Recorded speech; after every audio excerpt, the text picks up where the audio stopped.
The Philippines is experiencing a climate crisis. Pati po sa mga lugar na hindi raw dati binabayo ng husto ng mga bagyo, matindi na rin ang mga pagbaha kamakailan.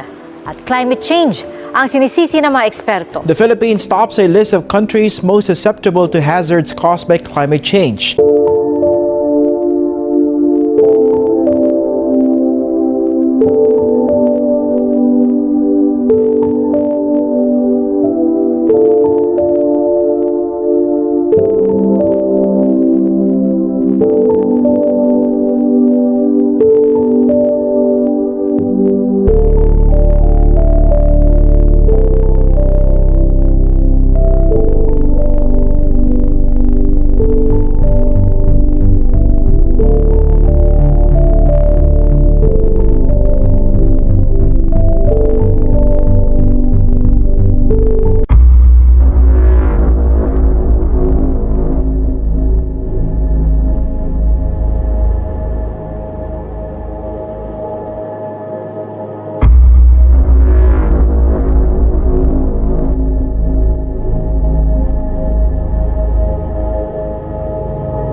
Inumaga ka na naman dyan, kalalaro ng ML. Kaya lumalaki kuryente natin eh. La, anong inumaga? Yung ka na naman eh. Parang hindi ka nag-grade 2. Sige, magsinungaling ka pa. Naririnig kita kagabi, napakaingay mo. Hindi ako makatulog.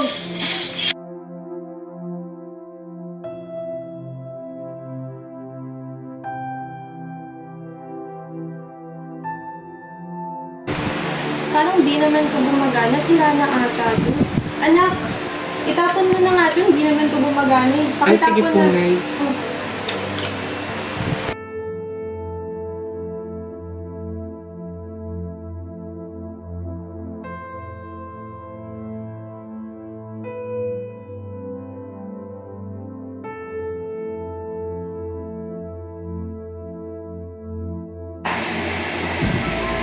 Ma'am, Shopee delivery po. Sasa, may delivery ka na naman. Araw-araw ka na lang may delivery. Aba, ang dami mo naman atang pera. Lagi ka na lang umu-order sa Shopee, ah.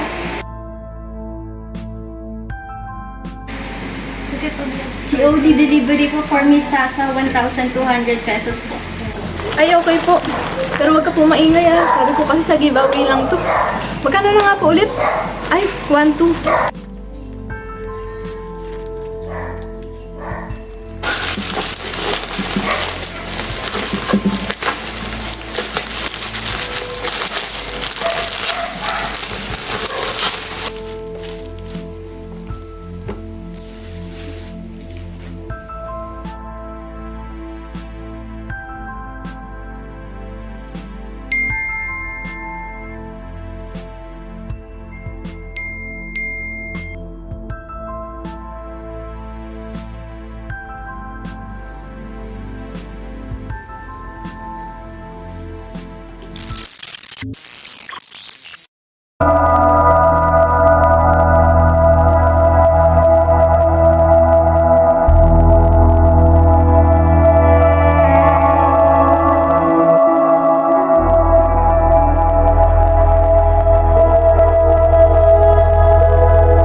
Hindi maipagkakaila na malaki ang parte ng ating modernong pamumuhay sa pagkasira ng ating kapaligiran.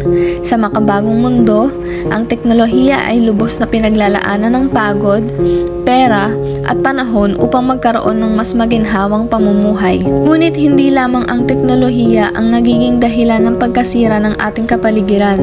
Ang pagiging ganid ng tao sa kayamanan ay isa din sa mga nakasisira ng ating kalikasan. Ang kalikasang ipinagkaloob sa atin ay ating responsibilidad.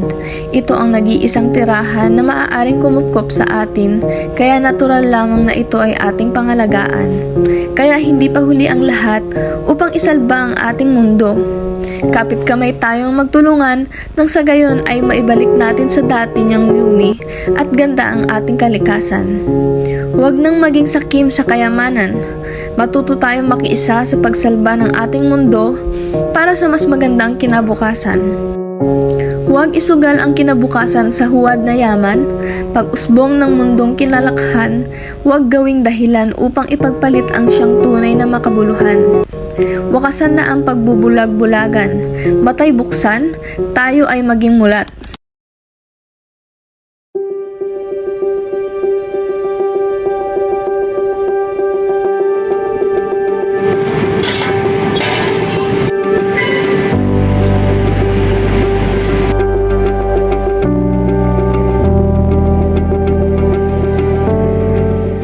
Ayon sa World Health Organization, kinakailangan ng 9 square meters open space kada tao.